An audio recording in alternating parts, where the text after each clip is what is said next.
Pabilis lang ito guys. Andito kami ngayon sa Caravan Carousel. Dito nababagay ang isang tulad ko. Pumasok na kami at nagdiretso sa kanya-kanyang kabayo.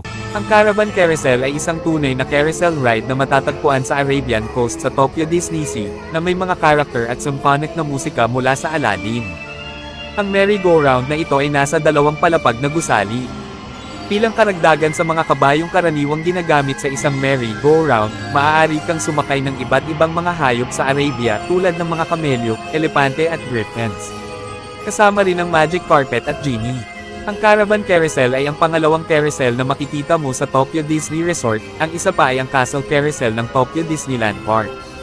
Bagamat pareho silang tradisyonal na estilong carousel, may ilang pagkakaiba. Ang pinakamalaking pagkakaiba ay ang laki, hindi lamang mas malaki ang diameter ng bersyon ng Disneysea, mayroon itong 2 deck.